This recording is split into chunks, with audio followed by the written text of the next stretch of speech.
Even though you think an avoidant person is getting over the relationship and it's easy as pie, think again.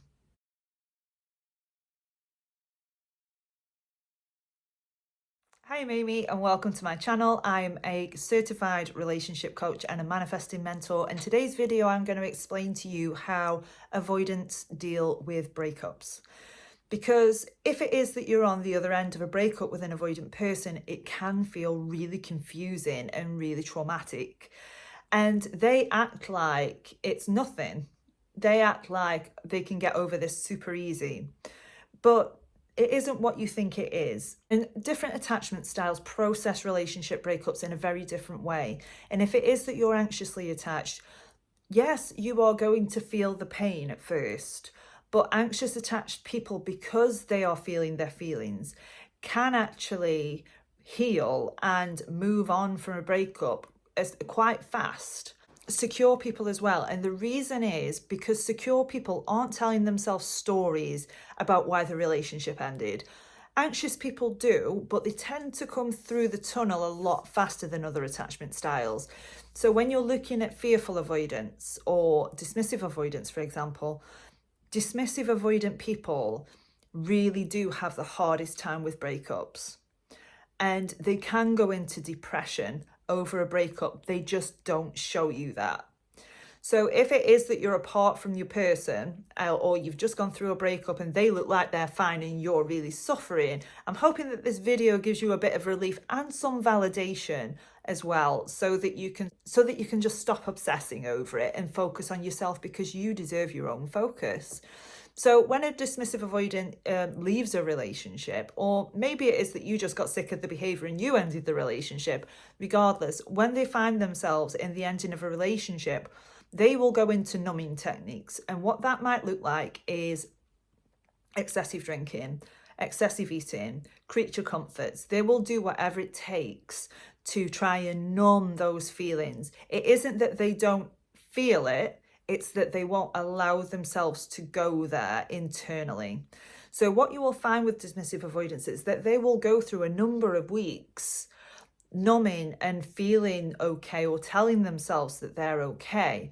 But this can only go on for a matter of time, because especially if it's a longer term relationship, they do have issues with letting go of connections. They do have issues with missing people, because like any other human being, a dismissive avoidant does have a high need for human connection. They just suppress it.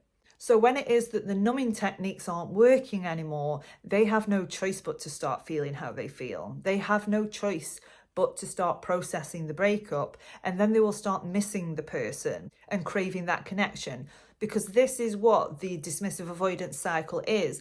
They miss connection, they get into a relationship, they go through the dating phase and the honeymoon phase, and then they start to attach. And this is where their attachment style shows, because when there is forms of attachment, or when there is expectations on a relationship, this is where they start to feel overwhelmed and disempowered.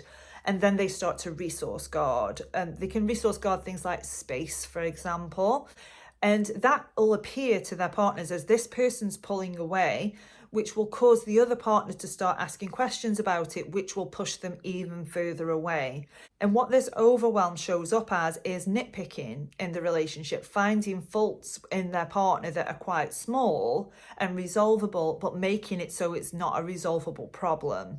And they ultimately convince themselves that this relationship isn't the one for me. There's going to be somebody out there that's perfect for me. And then they end the relationship, go through the numbing phase, and then they need connection again, which starts the cycle all over again. And they might do this with the same person over and over and over again, or it might be different people. And you'll often see dismissive avoidance go through short-term relationship after short-term relationship, repeating this cycle over and over and over again. And it's painful for them, because what they really want is connection, like everybody else does. They want connection with somebody else, but they're not vulnerable enough. They can't be vulnerable enough to actually open themselves up to receiving that. It's too overwhelming for them. So when they get to a stage after a breakup where they start to crave that connection again, this is when you're going to start hearing from them. And, the question, does dismissive avoidance come back? Quite often, yes, they do. And, that might be, you're unlikely to get, or a big confession of how much they've always loved you, because that's not within their personalities to do that. It's too vulnerable. But what you might get is a text saying, "Hi, how are you?" But this does not mean that that person wants to come back. It means that they want connection.